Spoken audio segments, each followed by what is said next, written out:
మన ప్రభువైన యేసుక్రీస్తును కూర్చిన విశ్వాసము విషయములో మోమాటము గలవారై ఉండకూడి.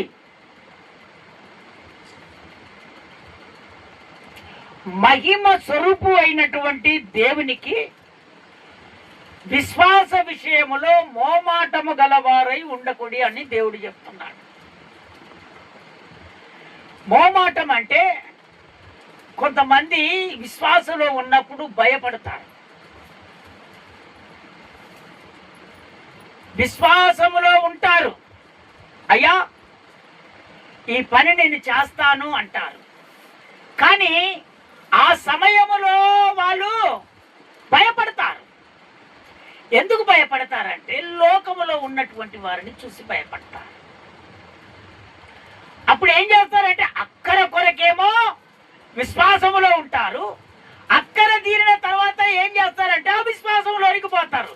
అంటే మీరు మొహమాటము కలిగి ఉండకూడి, అంటే మీరు భయపడకుండా మీరు విశ్వాసములోనే ఉండండి అని దేవుడు చెప్తున్నాడు.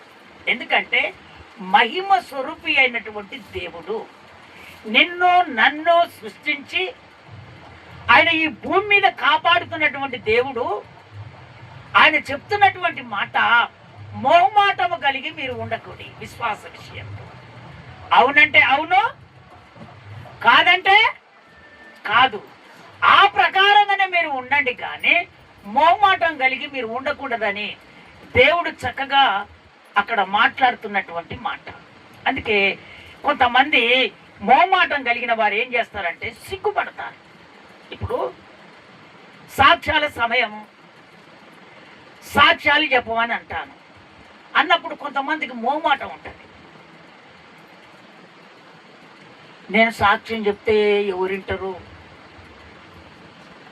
నేను సాక్ష్యం చెప్తే ఎవరు బాగుపడతారు. కానీ దేవుడు కోరుకునేది ఏందో తెలుసా? మీరు ఆ మొహమాటం పడొద్దు. ఎందుకు మొహమాటం పడొద్దు అంటే చేసింది నేను గనక ఆ విశ్వాసాన్ని మీరు పోగొట్టొద్దని దేవుడు చెప్తున్నటువంటి మాట. అంటే నువ్వు ఎక్కడ భయపడుతున్నావు, ఎక్కడ సిగ్గుపడుతున్నావు, నువ్వు ఎవరో చూస్తారు అని. నిన్ను బాగు చేసేది దేవుడు, నీ స్థితిని మార్చేది దేవుడు, నేను అభివృద్ధి పరిచేది దేవుడు. దేవుడు వదిలిపెడతావు, అవిశ్వాసంలో ఉంటావు. నువ్వు ఎందుకో లోకానికి భయపడుతున్నావు, వారికి వీరికి నువ్వు భయపడుతున్నావు, మోమాటం పెట్టుకుంటున్నావు. అందుకనే నా దేవుడు చెప్తున్నటువంటి మాట, సిగ్గు భయాన్ని నువ్వు వదిలిపెట్టాలి. ఈ సిగ్గు భయము ఉన్నంత కాలం నువ్వు విశ్వాసంలో ఉండలేవు. నువ్వు దేవునితో, మహిమ స్వరూపి అయిన దేవునితో నువ్వు ఉండలేవు. ఆయనని కోరిక చేయాలని ఆశపడుతున్నటువంటి దేవుణ్ణి, ఇంకా నీ బ్రతుకును మార్చాలని ఆశపడుతున్నటువంటి మహిమ స్వరూపి అయిన దేవునికి నువ్వు ఏ విధంగా ఉంటావంటే మొహమాటం కలిగి ఉంటున్నావు. మొహమాటం ఎక్కడి నుంచి వస్తుందంటే వాళ్ళ మాటలు వీళ్ళ మాటలు విని నీకు మొహమాటం వస్తుంది. దేవుని బిడ్డలారా, ఒకసారి మళ్ళీ దేవుడు కార్యం చేయమన్నప్పుడు ఆగిపోయిందనుకో, అప్పుడు నువ్వేమంటావో తెలుసా? దేవుని సన్నిధికి నేను వెళ్తున్నాను కానీ నా కార్యం జరగట్లేదు, నా నొప్పులు ఆ మాదిరిగానే ఉంటున్నాయి, నా బ్రతుకు ఆ మాదిరిగానే ఉంటున్నాయి, నేను అనుకున్నవి ఏవి జరగట్లేదు. కారణం ఏంటంటే నువ్వు మొహమాటం పడుతున్నావు దేవునికి. సమాజంలో ఉన్నటువంటి వారికి నువ్వు మొహమాటం పడుతున్నావు దేవునికి, విశ్వాసములో నువ్వు ఉండట్లేదు. అందుకనే నీ బ్రతుకు అక్కడనే ఆగిపోతుంది. ఇప్పటికైనా నా దేవుడు ఏం చెప్తున్నాడంటే నీవు సిగ్గుపడద్దు, నువ్వు భయపడద్దు. ఈ సిగ్గును భయాన్ని ఎప్పుడైతే నువ్వు తొలగిస్తావో నీలో మొహమాటం ఉండదు. అప్పుడు విశ్వాసం కలిగి జీవిస్తావు. నువ్వు చేసిన ప్రార్థనకు వెంటనే దేవుడు జవాబు అనుగ్రహిస్తాడంతే. ఇక దేవుని బిడ్డ, నువ్వు జ్ఞాపకం చేసుకున్న దేవుడు చెప్తున్నటువంటి మాట, నువ్వు వెనుకంజలో ఉన్నావంటే కారణం ఏందో తెలుసా? నువ్వు మోమాటం పడుతున్నావు. ఆ మోమాటాన్ని తీసివేస్తే నా దేవుడు ఖచ్చితంగా నిన్ను అభివృద్ధి పరుస్తాడు. స్తోత్రం చెప్తారా ఒకసారి గట్టిగా? ఇంకొకసారి గట్టిగా చెప్తారా? మొహమాటం అంట విశ్వాసానికి అడ్డుగా ఉంటదంట. దేనికి? విశ్వాసానికి. మొహమాటం అంట విశ్వాసానికి అడ్డుగా ఉంటదంట. నువ్వేమో విశ్వాసంలోనే ఉంటావు, మొహమాటం అవుతుంది. మొహమాటం ఏంది? నీ దగ్గర నీకు పడనోళ్ళు ఉన్నారనుకో, లేకపోతే నీ గురించి మాట్లాడే వాళ్ళు ఉన్నారనుకో, అప్పుడు నువ్వేం చేస్తావంటే మొహమాటం పడిపోతావు. దేవుని బిడ్డ, నీ జీవితం మారట్లేదంటే, నువ్వు అభివృద్ధి పరచట్లేదంటే, వింటున్నావా? నీ అనారోగ్యాలు విడుదల కావట్లేదంటే, నీ సమస్యలు తీరట్లేదంటే నువ్వు మొహమాటం పడుతున్నావు. అక్కడ ఎవరు నువ్వు చూచో నువ్వు దేవుని దగ్గర మొహమాటం పడుతున్నావు. అందుకని నా దేవుడు చెప్తున్నటువంటి మాట, మొహమాటము విశ్వాసానికి అడ్డుపడుతుంది. అందుకనే నీ జీవితాన్ని ఈ బల్లారాధనలో దేవుడు మార్చుకోమని చెప్తున్నాడు. ఇక కొంచెం సేపట్లో ఆయన శరీరంలో, ఆయన రక్తంలో నువ్వు పాలు పంపులు పొందుకోబోతున్నావు. పొందుకోబోతున్నటువంటి నీవు మొహమాటాన్ని నువ్వు తీసివేస్తే నీ జీవితాన్ని నా దేవుడు అడ్డంకల నుంచి దేవుడిని తొలగించి నిన్ను విజయ పథములో నా దేవుడు నడిపించునుగాక. స్తోత్రం చెప్తారా ఒకసారి గట్టిగా? దేవుని కొంతమంది నమ్ముతారు, విశ్వసిస్తారు, మనుషులను చూసి భయపడతారు. దేవుడంటే చేస్తాడని తెలుసు, వాళ్ళు నమ్ముతారు దేవుడు చేస్తాడని. మనుషులను చూసి ఏం చేస్తారు? దూరం అయిపోతారు. చేసినా ఆ మోమాటని బట్టి దేవునికి దూరం అయిపోతారు. అందుకనే అక్కడ చెప్తున్నటువంటి దేవుడు మాట, మనుషులు నమ్ముతారు కానీ, దేవుడిని నమ్ముతారు కానీ మనుషులకు భయపడి వాళ్ళు విశ్వాసాన్ని బహిరంగముగా ఒప్పుకోలేకపోతారు. ఆ విశ్వాసాన్ని బహిరంగముగా ఒప్పుకోలేకపోతారు. చేసిన మేలును బహిరంగంగా దేవుని దగ్గర ఒప్పుకోలేకపోతారు. అందుకనే కొంతమంది స్థితి మార్చట్లేదంటే, బ్రతుకు మారట్లేదంటే కారణం అదే. అక్కడ చూడు చెప్తున్నటువంటి మాట, యోహాను సువార్త నికోదేము అనే భక్తుడు అక్కడ చెప్తున్నటువంటి మాట, యోహాను సువార్త 3వ అధ్యాయము, యోహాను సువార్త 3వ అధ్యాయము 1వ వచనంలో నేను చదువుతాను, మీరు జాగ్రత్తగా వినండి. యూదుల అధికారి అయిన నికోదేమును పరిసయ్యుడు ఒకడు ఉండెను. అతడు రాత్రి యందు ఆయన యొద్దకు వచ్చి, బోధకుడా, నీవు దేవుని యొద్ద నుండి వచ్చిన బోధకుడు అని మేము ఎరుగుదుము. దేవుడు అతనికి తోడై ఉంటనే గాని నువ్వు చేయుచున్న సూచక క్రియలని ఎవడునూ చేయలేడని ఆయనతో చెప్పెను. స్తోత్రం చెప్తారా ఒకసారి గట్టిగా?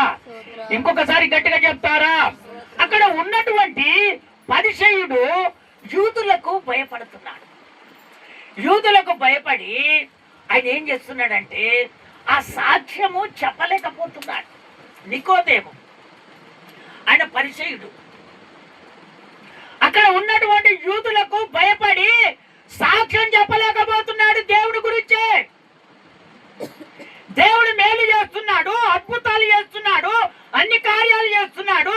ఈయన దేవుని ద్వారా వచ్చినటువంటి వాడు, దేవుడే అని చెప్పటానికి సంకోచిస్తున్నాడు అక్కడ. కానీ ఆయన ఏం చేసిండో తెలుసా? ఇట్లా మోమాటం పడకుండా రాత్రి పూట, స్తోత్రం చెప్తారా ఒకసారి గట్టిగా? ఇంకొకసారి గట్టిగా చెప్తారా? రాత్రి పూటనే యేసయ్య దగ్గరికి వెళ్ళి ఆ చెప్తున్నటువంటి మాట ఏమని చెప్తున్నాడంటే, అయ్యా, దేవుడు అతనికి తోడై ఉంటేనే కానీ నువ్వు చేయుచున్న సూచక క్రియలన్నీ ఎవ్వడు చేయలేడని ఆయనతో చెప్పాను, ఈ సూచక క్రియలు, ఈ అద్భుతాలు, మహత్కార్యాలు నువ్వు చేస్తున్నావంటే ఇది దేవుని ద్వారా వచ్చినదేనయ్యా అని దేవునికి చెప్తున్నాడు అక్కడ.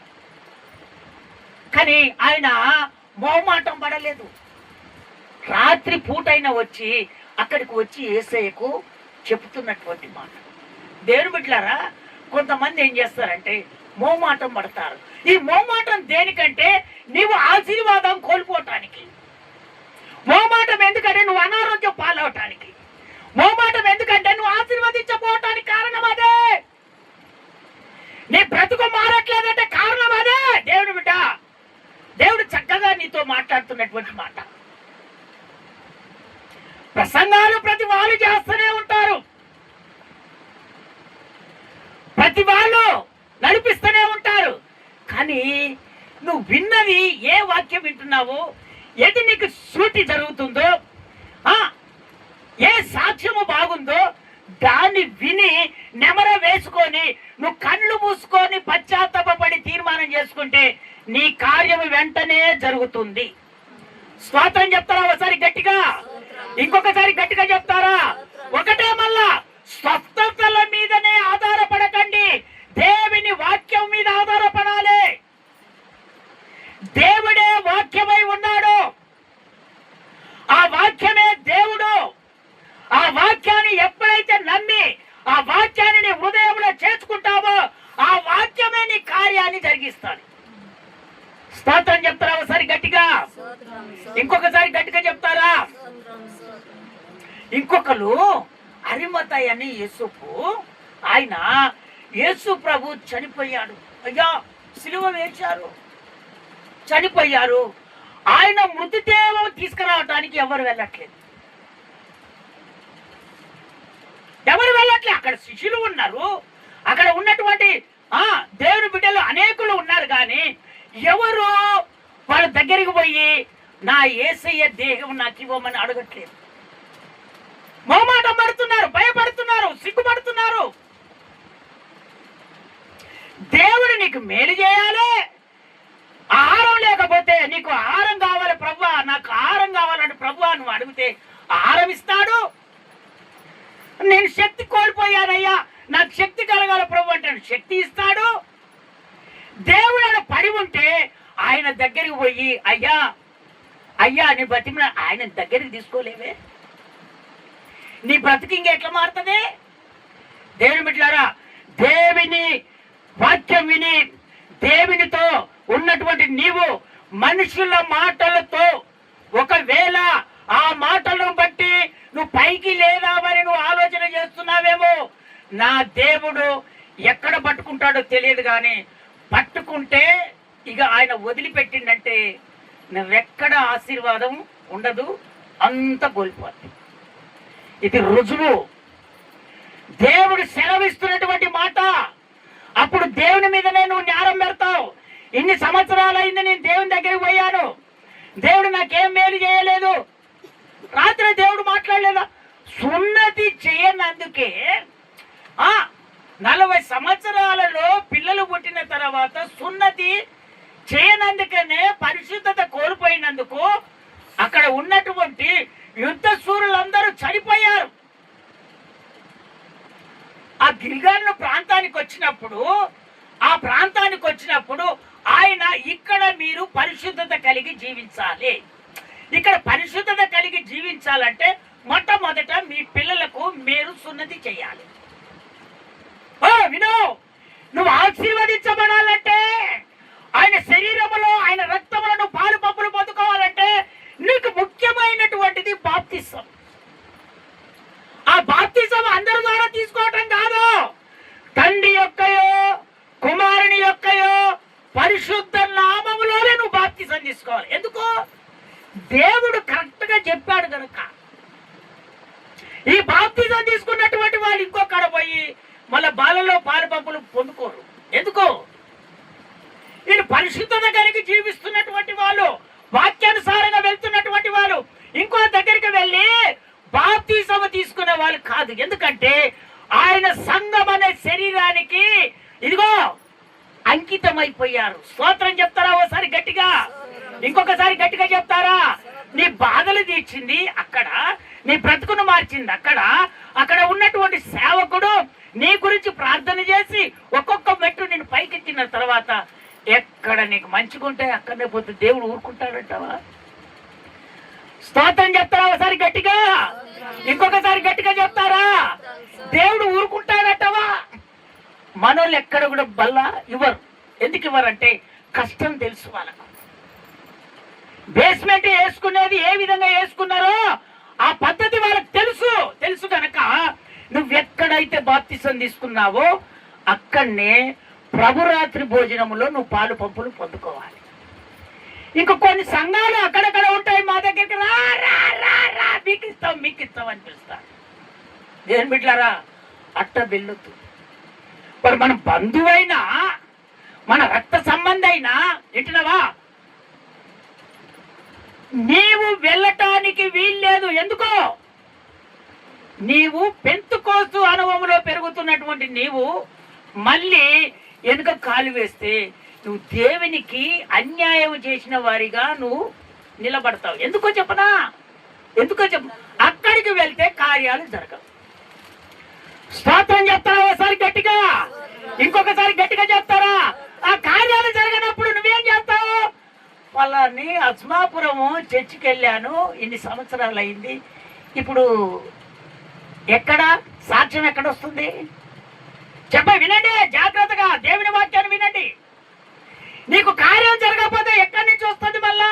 అందుకనే దేవుని బిడ్డలారా, ఇవన్నీ నా ప్రభు ఆలోచన చేసి నీతో మాట్లాడుతున్నటువంటి మాట ఏంటంటే మొహమాటము నువ్వు పడొద్దు. ఎందుకంటే మేము పెంతుకోస్తు అనుభవంలోనే మేము పెరుగుతున్నాం, అదే సంఘములోనే మేము జీవిస్తాం, అక్కడనే ప్రభు రాత్రి భోజనములో మేము పాలు పంపులు పొందుకుంటాం అనే ఆలోచన మీకు కలగాలి, రగలాలి, మీరు మండాలి. స్తోత్రం చెప్తారా ఒకసారి గట్టిగా? రీబా కల ధీరబరబరబర కల ధీరబరబరబ అది మండాలి. ఆ మండినప్పుడే నీ జీవితం మారుతుంది, నువ్వు అభివృద్ధి పరచబడతావు. లేకపోతే అభివృద్ధి పరచబడలేవు. చూడు అక్కడ ఆ మాట,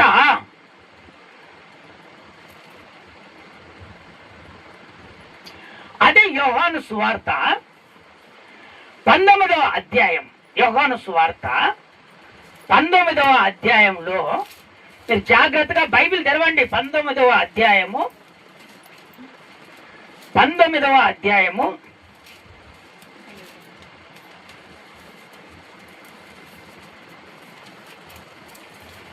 19వ అధ్యాయము 38వ వచనం ఒకసారి చదివి వినిపించగలుగుతారా? నేనే చదవనా? ముందుకు రానా? ఇక్కడికి కూర్చో, కొంచెం ముందుకు రా. అటు తర్వాత యూదుల భయము వలన రహస్యముగా చదువునా మళ్ళీ పుస్తకాన్ని చదువు.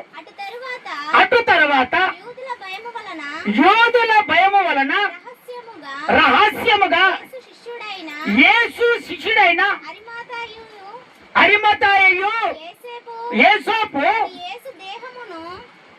తాను యేసు దేహమును తీసుకొని పోవుటకు పిలాతునొద్ద సెలవడిగెను.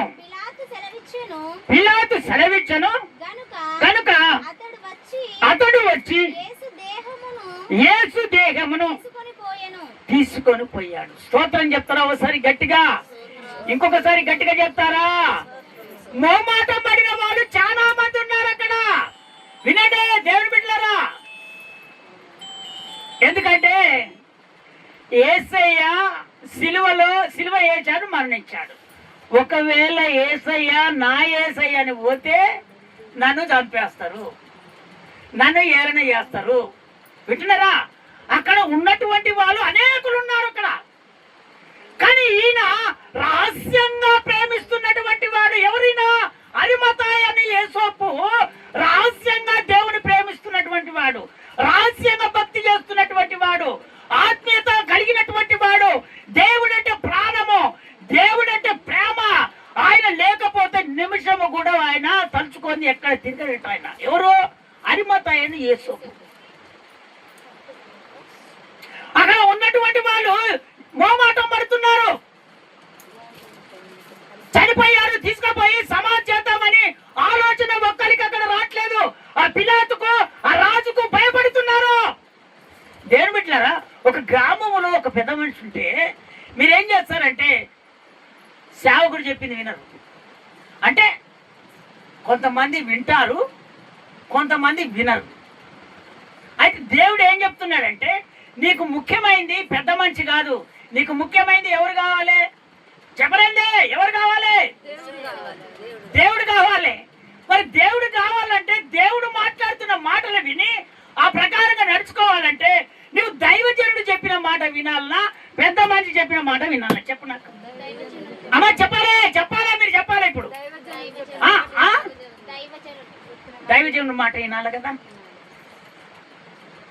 ఆ రోజు ఆ పెద్ద మనిషి పక్కకు పోయినా కానీ దైవజనుడు నీ దగ్గర కూర్చొని సావైన చనిపోతాడు కానీ సంఘమంతా తీసుకొని పోయి నీ కొరకు ప్రార్థన చేస్తాడు. నీ గురించి అవసరమైతే నిన్ను పైకి లేపాలనన్నా దైవజనుడు దేవుని ద్వారా పైకి లేపిస్తాడు. స్తోత్రం చెప్తారా? ఒకసారి గట్టిగా, ఇంకొకసారి గట్టిగా చెప్తారా? అందుకనే అక్కడ ఉన్నటువంటి పిలాతుకు, పెద్ద మనిషికి, ఆ రాజుకు అందరూ భయపడుతున్నారు. అక్కడ ఉన్నటువంటి వాళ్ళంతా భయపడుతున్నారు. యేసుతో ఉన్నటువంటి శిశువులు కూడా, తల్లి కూడా, మరియ కూడా అందరూ ఉన్నారు. అక్కడ ఉన్నటువంటి వాళ్ళంతా ఉన్నారు. కానీ అక్కడ ఉన్నటువంటి ఆ రాజుకు, ఆ పట్టణంలో ఉన్నటువంటి ఆ అధికారికి భయపడుతున్నారు. వాళ్ళంతా నన్ను ఏం చేస్తాడు, నా బ్రతికి ఏమైపోద్దు అదిరిపోతున్నా. అయితే రహస్యంగా ప్రేమిస్తున్నటువంటి అరిమతాయి అన్న యేసోపు ఆయన పిలాతు దగ్గరికి వెళ్ళాడు. అయ్యా, నా యేసయ్య దేహాన్ని నాకివ్వు, నేను తీసుకొని వెళ్ళి నేను సమాధి చేస్తా నా దేవుని అని. ఎంత ధైర్యం అమ్మా! అలాంటి వాళ్ళు మొహమాటం లేకుండా విశ్వాసము కలిగి దేవుని కొరకు నిలబడే వాళ్ళు. స్తోత్రం చెప్తారా? ఒకసారి గట్టిగా, ఇంకొకసారి గట్టిగా చెప్తారా? అలాంటి వాళ్ళే దేవునికి అవసరము. అలాంటి వాళ్ళే దేవునికి అవసరము. మందిరములో ఒక స్తంభముగా నువ్వు నిలబడాలంటే అలాంటి వాటి కావాలి. ఎవరికో భయపడి, ఎవరికో అదిరి 4 రోజులు మేల్కోరానికి వచ్చి వింటున్నావా, ఆ మాటకు భయపడి నువ్వు వెళ్ళిపోయినట్టు మందిరంలో మూల స్తంభంగా ఉండేవా అని కావు. అందుకనే మన స్థితులు ఆ మాదిరిగా అయిపోతున్నాయి. దేవుని బిడ్డలారా, అలాంటి వాళ్ళు ఎవరు లేరు. ఒకవేళ వాక్యము సెలవిస్తుంది, ఆ ప్రకారంగా ఎవరైనా మాదిరిగా కావాలని ఆశపడుతున్నారేమో, నా దేవుడు చెప్తున్నాడు, సర్వలోకానికి అధికారి అయినటువంటి యేసయ్య నీతో మాట్లాడుతున్నాడు. స్తోత్రం చెప్తారా? ఒకసారి గట్టిగా, ఇంకొకసారి గట్టిగా చెప్తారా? దేవుడు కావాలి. మనుషులు తర్వాత నీకు దేవుడు కావాలి. మనం మనుషుల కొరానికి వచ్చినామా, దేవుని కొరానికి వచ్చామమ్మా? చెప్పాలి చెప్పాలి, మీరు అంతా చెప్పాలి. ఎవరి కొరానికి వచ్చామో? దేవుని కొరానికి వచ్చినటువంటి నీవు మనుషులకు ఎందుకు భయపడుతున్నావు? మరి ఈరోజు బాగైనందుక, ఈరోజు అవుపడుతున్నందుక, ఈరోజు అన్ని సంపాదించుకున్నందుక, ఈరోజు అందరి లెక్క తిరుగుతున్నందుక? ఆలోచన మారుతాయి. జాగ్రత్త. దేవుడు సెలవిస్తున్నాడు బల్లారాధనలో, దేవునికి నీవు హెచ్చించుకోవటానికి ఇష్టపడద్దు, నీవు దేవుని హెచ్చించడం మొదలు పెట్టాలి. అప్పుడు నువ్వు అభివృద్ధి పరచబడతావు. స్తోత్రం చెప్తారా? ఒకసారి గట్టిగా, ఇంకొకసారి గట్టిగా చెప్తారా? అందుకనే దేవుని బిడ్డలారా, అక్కడ ఉన్నటువంటి అరిమతాయి వెంటనే తీసుకొని దేహం అక్కడ యూదులు సమాధి తీశారు, ఆల్రెడీ తీశారు. ఎవ్వరు ఎప్పుడు పెట్టనటువంటి ఆ సమాధిలో ఇదిగో అరిమతాయి యేసోపు తీసుకొని వెళ్ళాడు. ఈయన ఏం చేశాడో తెలుసా? ఎవరు? నికోదేము. ఆ మాట చదువుతారమ్మా? నికోదేము ఏం చేశాడో చూపిస్తాను. యోహాను సువార్త 19వ అధ్యాయం 39వ వచనం. నాన్న అదే 39వ వచనం చదువుతారా? ఆ 39వ అధ్యాయం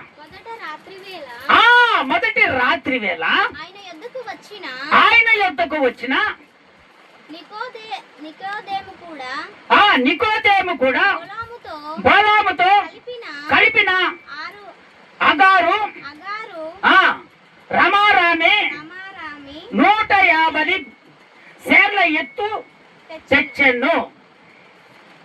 అంటే అక్కడ ఒక మాట నువ్వు మర్చిపోయింది ఏంటంటే, మొదట రాత్రి వేళ ఆయన యుద్ధకు వచ్చిన నికోదేము కూడా బోలములో కలిపిన అగారు రమారమి 150 సేర్ల ఎత్తు తెచ్చిన. ఏంటిదంటే ఇది అమ్మా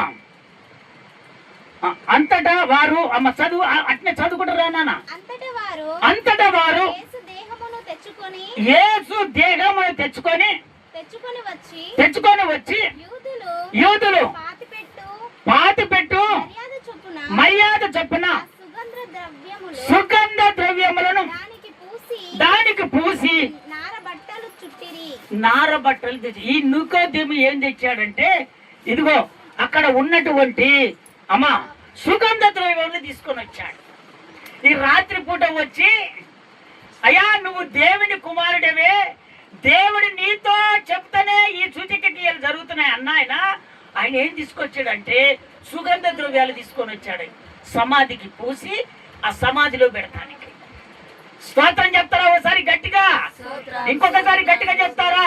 అందుకనే మొహమాటము పడకుండా, వింటున్నారా, మొహమాటం పడకుండా విశ్వాసములో ఉంటే దేవుడు నీ కార్యాన్ని జరిపిస్తాడు, నిన్ను అభివృద్ధి పరుస్తాడు, నిన్ను అందరిలో ఒక గొప్ప సాక్షి బిడ్డగా దేవుడు నిలబెడతాడు. స్తోత్రం చెప్తారా ఒకసారి గట్టిగా, ఇంకొకసారి గట్టిగా చెప్తారా? అందుకనే మనుషులు భయము వల్ల విశ్వాసాన్ని దాచుకోకూడదని దేవుడు చెప్తున్నాడు. మనుషుల భయం వలన విశ్వాసాన్ని దాచుకోకూడదని దేవుడు చెప్తున్నాడు. అయితే రెండవదిగా ధైర్యంగా నిలిచినటువంటి విశ్వాసులుగా ఉండాలి. ధైర్యంగా నిలబడినటువంటి విశ్వాసులుగా మనం ఉండాలంట దేవుడు చెప్తున్నటువంటి మాట. కొంతమంది ఏం చేస్తారంటే మొహమాటం పడతారు, ధైర్యంగా నిలబడరు. ఇది నా మందిరము అని చెప్పుకోలేరు. ఇది ఎవరిది? ఈ మందిరం ఎవరిది? జక్కయ్య అయ్యగారిది, జక్కయ్య పాస్టర్ది. ఇదే చెప్తారు కొంతమంది. అంటే మనోళ్ళు ఉన్నారా ఏమన్నా అట్లాంటి? అట్లా అనొద్దంట. దేవుడు చెప్తున్నటువంటి మాట, ఈ మందిరము మాది. స్తోత్రం చెప్తారా ఒకసారి గట్టిగా, ఇంకొకసారి గట్టిగా చెప్తారా? మాది అన్నోళ్ళు అయితేనేమో దాంట్లో భాగస్వాములు అవుతారు, ఆయనది అంటోళ్ళు అయితే వాళ్ళు పక్కకున్నటువంటి వారు. దీన్ని మనము గ్యాదర్ చేయాలి. స్తోత్రం చెప్తారా ఒకసారి గట్టిగా, ఇంకొకసారి గట్టిగా చెప్తారా? మనది అన్న వాళ్ళేమో ఆ మందిరములో ఒక స్తంభముగా నిలబడతారు, ఆయనది అన్న వాళ్ళేమో వాళ్ళు పక్కకే ఉంటారు. అంటే వాళ్ళు ఊస్టింగ్ అవుతారు ఏదో ఒక రోజు. స్తోత్రం చెప్తారా ఒకసారి గట్టిగా, ఇంకొకసారి గట్టిగా చెప్తారా?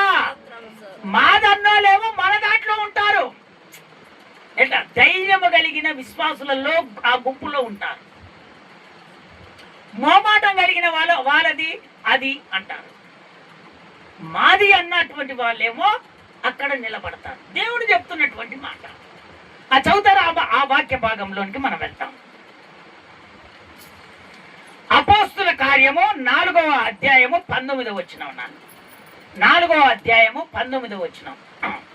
అపోస్తుల కార్యం 4వ అధ్యాయము 19వ వచనం. అందుకు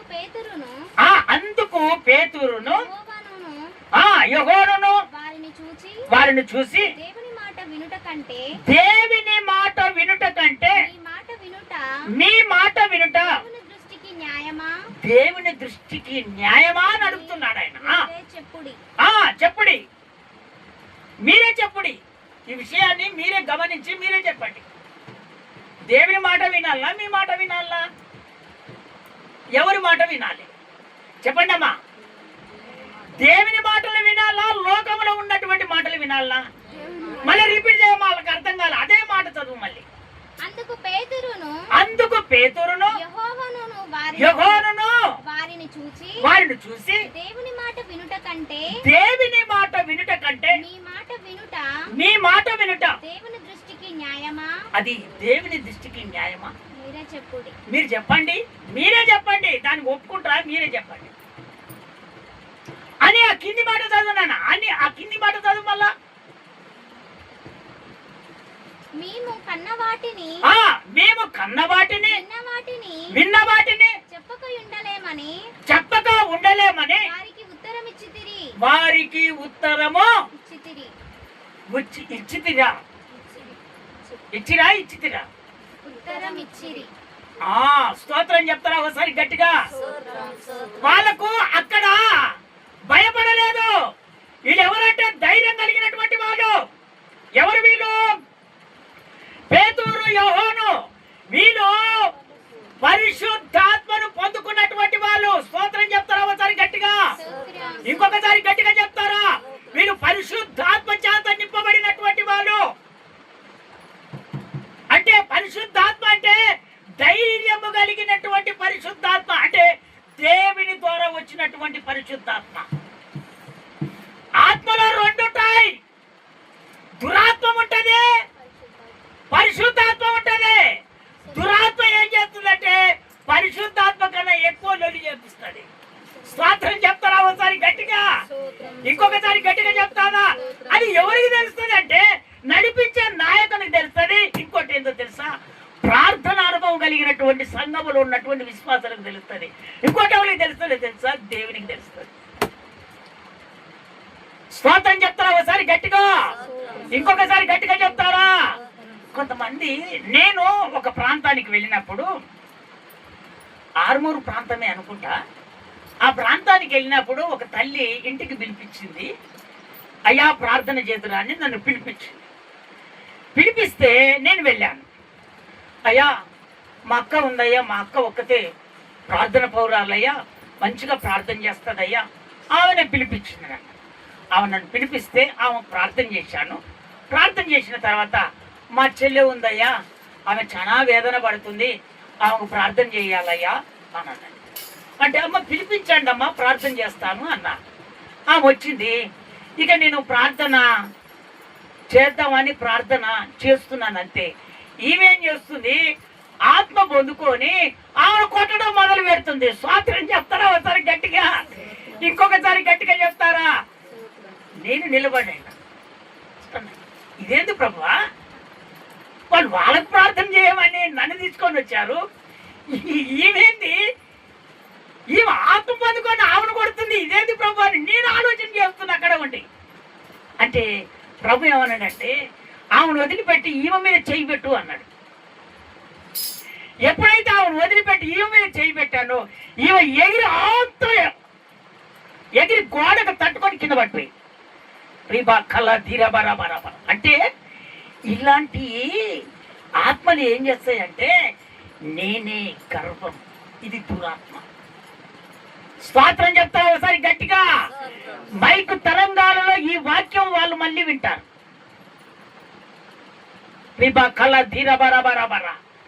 ఇది జరిగాయి. ఇంకా ఎన్నున్నాయో వింటున్నారా దేవుని బిడ్డలారా? అప్పుడే వస్తుంది వాళ్ళకి ఆత్మ. అప్పుడే ఊరికొస్తుంది. అప్పటిదాకా చేయరు ప్రార్థన. అయితే వాళ్ళు ఏం చేస్తారంటే ఈమె దేవుని ఆత్మలే అనుకుంటారు వాళ్ళు. పాపం వాళ్ళకేం తెలుస్తుంది? అప్పుడు ఇద్దరికి ప్రార్థన చేసి ఆ దయ్యాలను వదిలికొట్టేసి మళ్ళీ తిరిగి వచ్చేసాను. స్తోత్రం చెప్తారా ఒకసారి గట్టిగా? ఇంకొకసారి గట్టిగా చెప్తారా? అందుకనే దేవుని బిడ్డలారా, అక్కడ పేతురు, యోహాను ఎవరికి భయపడట్లేదు. భయపడకుండా అక్కడ ఉన్నటువంటిది ఇదిగో దేవుని మాట. అది న్యాయమా? దేవుని మాట వింటే, లేదా మీరు చెప్తే న్యాయమా? ఏది? అది మీరే తెలుసుకోండి అయ్యా అని చెప్తున్నాను. ఆ కిందికి వచ్చేసి ఏమంటున్నారు? ఇదిగో మేమైతే, స్తోత్రం చెప్తారా ఒకసారి గట్టిగా? ఇంకొకసారి గట్టిగా చెప్తారా? అవునంటే అవును, కాదంటే కాదు. మా దేవుడు ఏదైతే చెప్పాడో మొమ్మాటం లేకుండా మేము అదే చెప్తాం అంతే. ఇంకా మేము ధైర్యంగా ప్రకటిస్తాం, సత్యాన్ని బోధిస్తాం.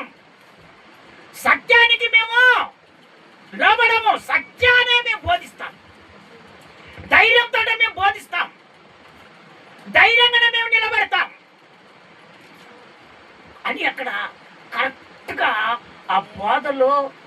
బోధనలు చేస్తున్నారు. దేవుని బిడ్డలారా, ఆ బోధలో పెరుగుతున్నటువంటి మీరు ఇలాంటి చిలిపి ఉంటాయి, కొన్ని చిలిపి, ఆ చిలిపి మాటలు పట్టుకొని మీరు వెళ్ళారంటే మీ కుటుంబంలో ఆ దురాత్మ వచ్చి ఏలన చేస్తుంది. స్తోత్రం చెప్తారా ఒకసారి గట్టిగా, ఇంకొకసారి గట్టిగా చెప్తారా?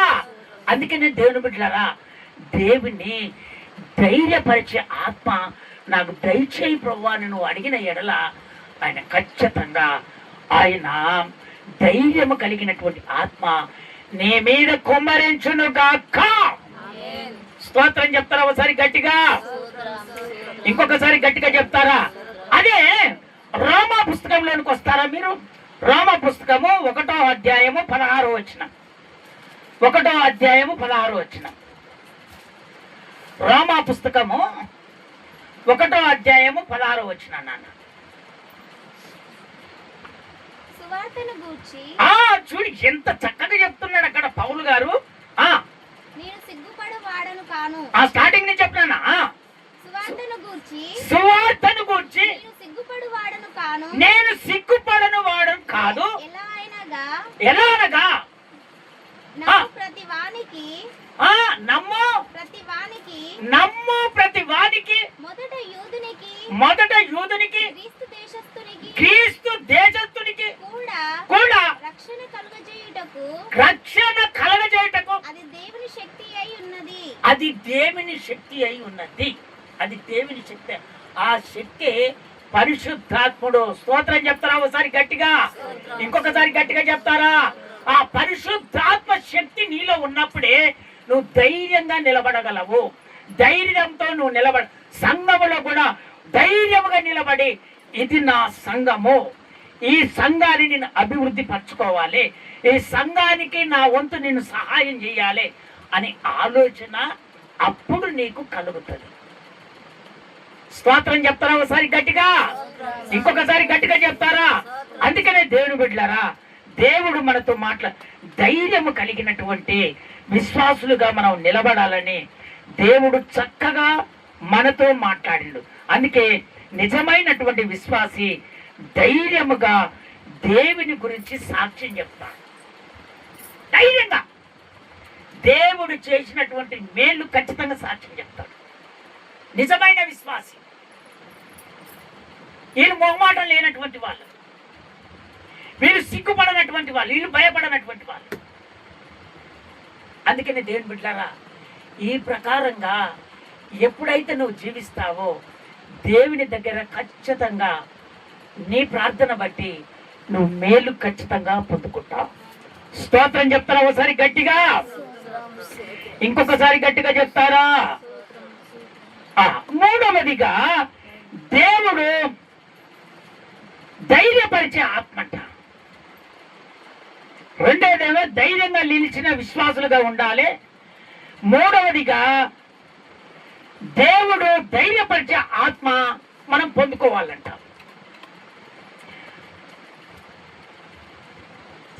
ఇది ఎందుకంటే విశ్వాసములో మనం ధైర్యంగా ఉండటానికి ఆ శక్తి మనం పొందుకోవాలి. ఆ శక్తి పొందుకోకపోతే మనం ధైర్యంగా ఉండలేం. ఆ విశ్వాసములో చదువుతారా మాట 2వ తిమోతిలకు రాసిన పత్రిక 1వ అధ్యాయము 7వ వచనం.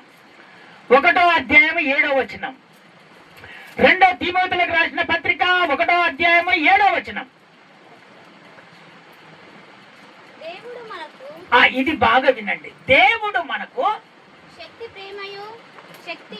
శక్తియు ప్రేమయు ఇంద్రియ నిగ్రహము గల ఆత్మనే ఇచ్చెను కానీ పిరికితనము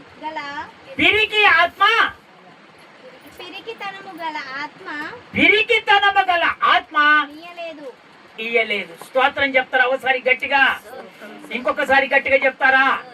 దేవుడు ఎంత చక్కగా అక్కడ మాట్లాడుతున్నాడో వినండి. పిరికి ఆత్మ దేవుడు ఇయ్యలేదంట. ఇంద్రియ నిగ్రహము కలిగినటువంటి ఆత్మ దేవుడు అనుగ్రహించాడంట. అలాంటి ఆత్మనే మనం పొందుకోవాలి. అప్పుడు మనము ధైర్యముగా ఆత్మ చేత నింపబడతాము. ఆ ఆత్మనే మనకు ధైర్యము కలగజేస్తుంది. స్తోత్రం చెప్తారా ఒకసారి గట్టిగా? ఇంకొకసారి గట్టిగా చెప్తారా? ఇంకొక మాట, యెహోషువ గ్రంథము, యెహోషువ పుస్తకము 1వ అధ్యాయము 9వ వచనం. 1వ అధ్యాయము 9వ వచనం, యెహోషువ పుస్తకం.